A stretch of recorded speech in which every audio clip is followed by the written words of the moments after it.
Morning punters, here we are at the Emerald, joined by the punters punter. Hello, Potsy. Ian Kelly. Yeah, mate. How are you, mate? Halfway through race-free Mondays, mate. Yeah, it's just, I just love it.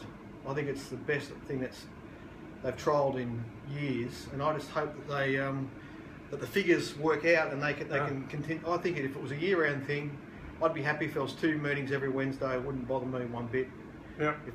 It's good, isn't it, starting the week with just with that gap. Gives you a chance to just rule a line under everything and just clear your head and almost. You're right, start clearing the head. So they don't. When there's racing every day, they sort of just merge into each other. Yeah, it's just saturation. Okay, anyway, Victoria, mate, the best wagering jurisdiction in Australia. What do you reckon? Well, I mean, I'd love to. If I was choosing a side I could debate on, I'd rather be debating for Victoria. Yeah. What are they going to say? The other guy? What are they going to say? 3 of them. Well, just before this, so we've got Betfair's Autumn Carnival function on Thursday night. We've got there's a debate. Yep. On at the Crown is Victoria the best racing jurisdiction? And on the 4 team we've got Shane Anderson. Matt Taylor. Oh, Matt Taylor. And Richie Irvine. Oh, Richie Irvine. Yeah, Richie Irvine's there. And the Sydney guys, we've got Nathan. Hello, Nathan. Mark Lambourne. And Johnny Walter. Johnny Walter. So this is it's going to be. What are they going to? 3 of them. What are they going to come up with? Well, anyway. I thought there was all straight away. One of the main reasons I slowly got away from Sydney was the midweek meeting, in particular, Metro meeting. 7 races, more often not at Canterbury, with about 60 runners. And it's going on now, isn't it? I haven't looked, but I assume it's still there, and that's still the case. And what had happened, DK, in those meetings was the races were so thin with chances that eventually everyone was trying to get on the same horses. So I wasn't a huge punter in that market, but I was rarely getting all of my bet on. Like, the price would get to a point where you go, well, I just can't, I've got to stop. Yeah. So you'd end up with 2/3 of your bet on in the race, because I always back multiple runners. But when the fields were so regularly 7, 8 and 9, it was hard to back more than 2. And it was just so thin. But I've been watching Drive, man. I don't look at the fields, but I see there's a tweet every week about Mark Sheen or Snowy or someone about it's saturation there, and it's there's 7 runners in most. Same thing's going on with their field sizes, but. Well, the problem in Sydney is the gap between the provincials and the metros. It's a big gap, and there's a lot of separation there. Like just the geography of New South Wales is different, where they have to go over the mountains to the country areas, so there's not as much flow through. Whereas in Victoria, the structure's a lot flatter, and most weeks we have 8 races on Sandown on a Wednesday, and there's over 100 runners, and they're good betting cards.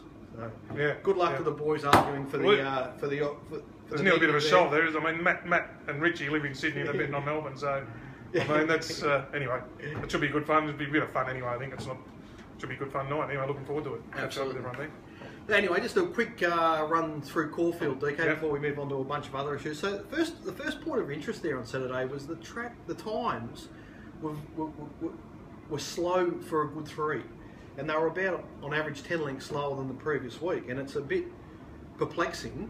Yeah, I saw some people chatting about that with the track preparation and things. They were querying it. So I walked both tracks. The one the week before was Verdi Drain. They did no Verdi Draining this week. That's right, I saw them say that. Yeah. So the rail was at 9. The grass was a bit thinner out there, but the Verdi Draining was there. And then we move into the True this week. The track was really uniform and quite well knitted together. So I think it walked like a 3 this week. So when I walked on Thursday afternoon, it was a 3.5, and it was heading towards a 3, and I think that's what it was. And it actually raced like a 3. When you rate the runners, they've run as if it's a good track. So there's no, from my view, there's no suggestion that the track was overwatered or in some way wetter than people expected. Just different to me. So I think the main difference is, I think the key factors that made the times that the 10 lengths slower. First of all, the north winds are part of the factor. They just slow down a little bit on the side. But I think the bigger factor is that on Saturday it was a really strange day in Melbourne. It was very heavy, humid, thick air, really thick. Now with golfers, when they get hot, dry air, they hit the ball about 10% further. So I think there's a bit of that with horses with rain, just a bit of resistance in the wind, and their breathing's harder because the air is so thick. And I think the other thing that weather does, it helps the track retain its moisture. So at the previous meeting and a lot of meetings at Caulfield, when you get hotter, drier air, as the day goes on, the track gets drier and drier. It really does dry out, and they run fast times late, like Manalo Blonick the other week.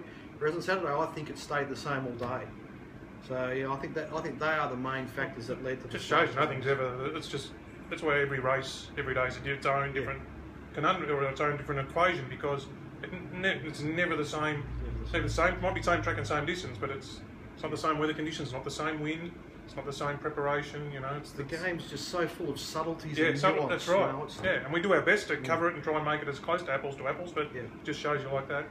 I was going to say, so many horses resuming, so many first uppers have tempos, you know, again with soft mid races and things like that. The thing is that, like, if you look at the 1400 metre races, for example, the ones where so it looks like they're going slow in the ore, right? And they are for that class of horse, but then when they go a bit quicker in the 3-year-olds, all the on paces completely fall over. So that's right. So there was something that was causing fatigue on that track, even though they weren't running quick time. So I think, you know, I think like a lot of the people we're looking at using models, and I'll be thinking, oh, this track's raced like somewhere between a 4 and a 5. But it's not. It's a different category of track. I think it's more above the surface than the surface. I think the surface was really even and fair. I think the times are a reflection of the air and a bit of the wind and just the factors on the day. So you have sort of people say, oh, you can. A lot of that form out there is going to be no good going to Flemington, and it might not. We've seen the Flemington to Caulfield and the Caulfield and Flemington not really equate. It's been, you know, a bit more horses for courses. But so what are you going to think about the form coming out of the meeting?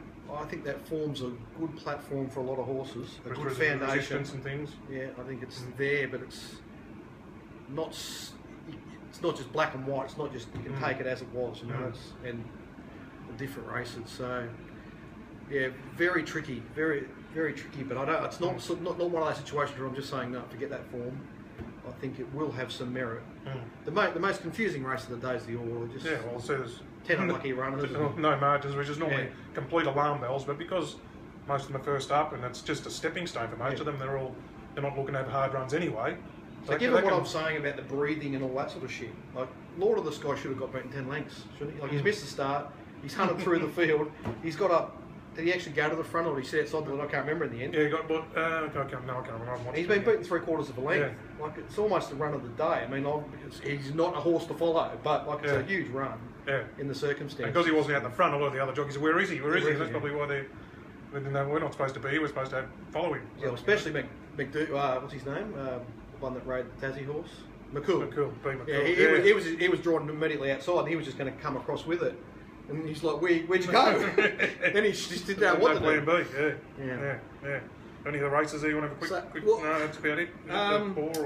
So what I want to say is that I've got an email here. I'll read, DK. I'll read this email, and then I'll talk a bit about the day. So this is from a guy that's been on board with me probably since certainly before the spring before spring. So anyway, just saying, good work last week.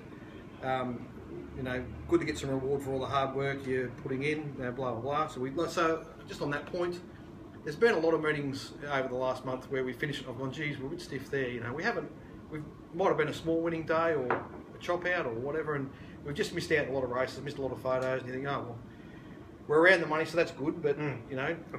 And then on Saturday, I think my set was pretty plain, really, but we're in 3 close photos and got all of them. So Hunamosa, Hartnell and Prussian Vixen. So you found it, which is good fine. It makes all the difference. And so the main point I really wanted to get to from Phil's email was just that since he's been getting my subscription, what used to be a poor month for him and was a disaster is now just a small loss. And that staying in there keeps you in shape for when the results do fall your way and you have a bit of luck, that it actually creates profit, not just getting you back, you know, retrieving. Retrieving. And really, that's what my method's all about.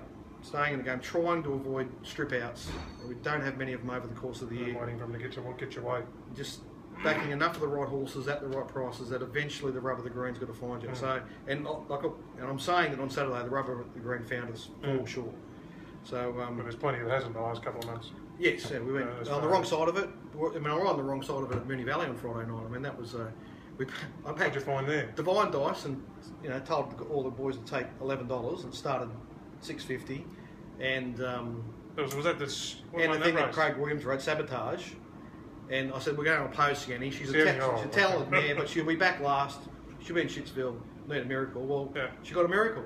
Yeah. Like in the end, the sort of big win though. She's spectacular ride by Regan Barros, and she's a good rider. Got heaps of talent, that horse. Mm. Anyway, so that's why this time of the year I can remember the like Peaceful State on the Wednesday. I mean, I was looking for a lay that day, and he was the one who stood out because he was going to map poorly. Yeah. And I said, this is just so much X factor. This horse is it. I pegged him as a group horse. I'd seen him in the bush when he won at Ballarat. You know, so I said, I'm not laying you. You know, not putting you in as a lay. No. And he rounded him up and he was gone super on the numbers. Just a really nice horse. He's a very, very nice horse. Yeah, anyway, there you go. Yeah. But this time of year that can happen, these nice horses, because they're kicking up for the spring, you know, it's like the autumn. It's a great bit of placement. I mean, that horse has got the perfect first up run under his belt now. He's not done a lot of work in that race. He's chased home a couple of really good bunnies. Yeah. He's perfectly set up for a big autumn. Whereas Villamont, on the other hand, has sort of had it all go wrong in a that race is going to need another run.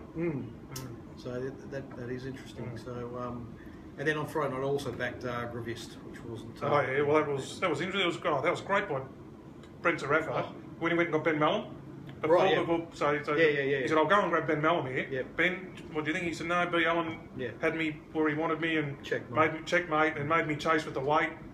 And he said, anything of the punters, looking at anything for a protest or anything? And Allen goes, no, I didn't think so. He said, do you want me to go and have a look? And he said, no, sweet mate, sweet. The punters told Benny Mellon. He said, I'll go and have a look for you. If you want to have a look at the film. But he just had to chase. Did absolutely nothing wrong. It was did everything he could from an inside draw, and just a great ride by B. Allen. And he's on pace. I see he run the big race on yesterday in Hobart Cup with another great ride apparently. So, did he? Yep. Yeah, so he's obviously going good. That again, B. Allen. I didn't watch a race from Tassie yesterday, DK, but I did note there was horses I've been backing winning. Pleasure won. Yeah. Pleasure D Lane. Yeah, he ran really well. Big shout out to our mate Matty Gillum. He would have. He would have been thrilled to miss to see Pleasuring win after hopefully he was on it. Yeah, we've all been on Pleasuring during the prep. Hasn't won. There was no way he could not missed one of its. I backed the Ballarat 5 runs ago, Bendigo 5 runs ago. Got beat somehow. Anyway, he's the best D Weir, isn't he? He's keeping them up. First prep. Yeah, amazing. So anyway, wasn't a great day Sunday, but we had the miracle result in the last race, finding the 50-1 winner, and meant a winning day for everyone. And so, of course, DK, I got quite a lot of emails on Saturday night. As you do. You like the feedback, people, especially the last race. It's good hitting the last winner, everyone can bank the money. So, and it was enjoyable to read some of them as the different prices people have taken. The ones that best Betfair SP was $70. Oh, was it really? Yeah. And there was a collection of people that had taken 50s and everything else. But my favourite was a subscriber from up in Queensland, Greg. He was. I won't say it specifically because it'll identify the corporate. I'll just say he used his odds bonus boost, power play, whichever one you want to call it, and managed to back the horse at $81. Lovely. Well done, Greg. All the sort of stories we like to hear. Yeah, it was good fun. So all that's good. So anyway, that's enough on Caulfield. What are we going to go to, DK? Well, let's just talk a bit about Trainers Informed, because the one I want to mention there on Saturday, Graham Begg was almost forced out of the Sydney market just because of the dominance of the main stables there a few years ago, and he's come to Melbourne. I'm just delighted to see Graham making really good progress. He's a great trainer. He's a beautiful conditioner of horses, and you can back his horses to a pattern. I like that. I've noticed that. Yep, I like his pattern. And suits me to back that sort of pattern. Yeah. Just delighted to see him with a good horse, and I'd love to see it win the Blue Diamond for him and help him fill his stable up with nice horses. Because he's a great bloke and a really good trainer. So and he's found his way down to. Well, he obviously looked where he was going to set up here. He could have gone to the Ballarat's a hot spot and everything, or Metro, but he's found his way down to Pinecliff, just Jonathan Munns' Mornington Peninsula property. I think Anthony Friedman's down there, and Jimmy Common's probably quiet now, but it's a beautiful property down there, and obviously he's enjoying it. And he puts the I like the riders he uses, and the Jay Childs and Jay Mott, and those sort of things. But I'm happy to back his horses when that can sort of watch them through the prep and say today's the day. Today's the day. So it's good. Anyway, well that'll do us for part one. We've got about 15 minutes to get it up quicker, and we'll come back and discuss a few other things. Okay, mate.